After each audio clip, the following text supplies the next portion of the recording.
going on, everybody? This is Sammy Legge here, representing Team JVS, here to give you guys another review straight from TIFF 2024. And I'm talking about Netflix's up and coming The Shadow Strays. This is directed by Timo. If you know Timo Tejunto, if you've seen The Night Comes First, VHS 94, VHS 2, The Killers. He's going to be up and coming doing the directing for the last Train to Busan's remake, The Last Train to Busan, Last Train to New York, as well as directing Nobody 2.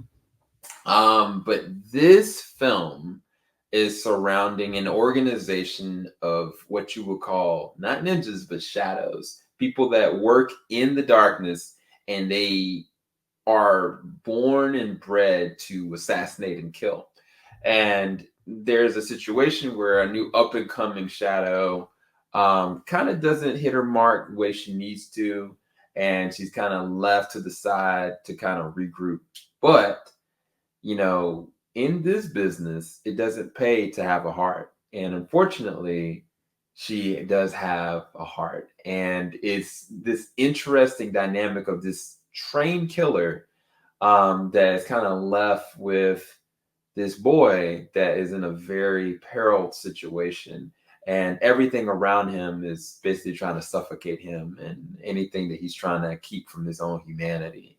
I really thought this was a great action freaking ride.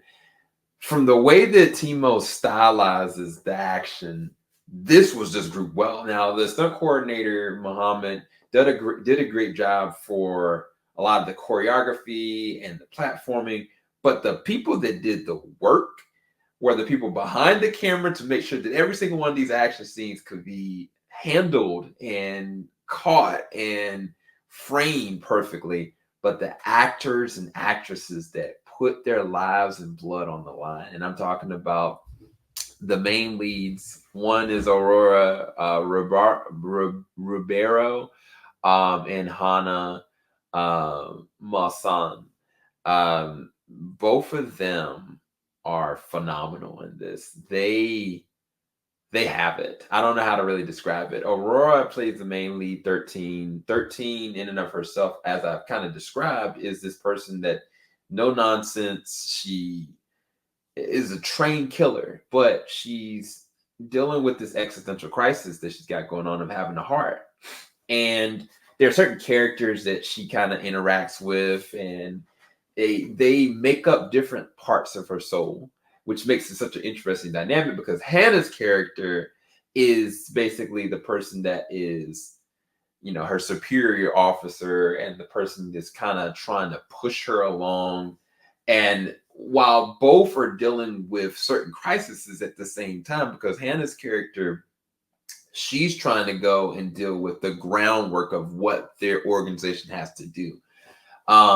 But both of them handle every single action scene with so much amazing effort and grace, and like they seem like they've been doing this for years. From what I can understand, Aurora took about like close to 6 months worth of training. I think the Hannah took about like 4 months worth of training, like just combat training, weapons training, vehicular, like it, and then also making sure to hit the lines, hit the marks.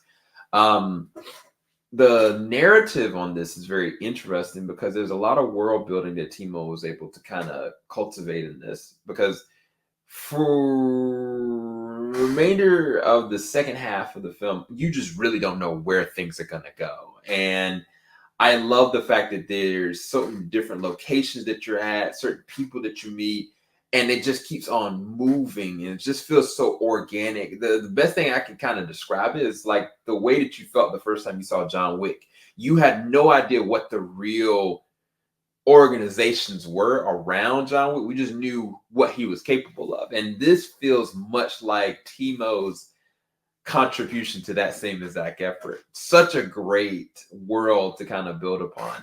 Any of the negatives that I kind of have are more so just nitpicky. There are certain moments I felt like certain characters a little cringy, over the top at times. Certain people were kind of like, I felt like I wanted a little bit more screen time with it. And I think honestly, the way that they do this film, it could have easily have been a series, and I would have been there every single episode. And I think keeping it tight makes it so much more rich. Now, this is taking place in Indonesia for a good amount of the film. And if you ever seen The Raid, you will notice like, oh wow, like there's a different level of what an action star is. And Aurora and Hana are that in spades. You gotta go and check out The Shadow Strays as soon as it becomes available on Netflix. It's easy a 9 to 9.5 out of 10 as far as an action for me.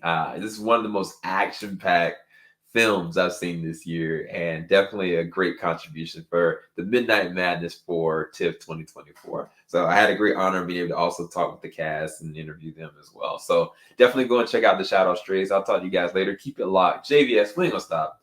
Thanks for watching, everybody.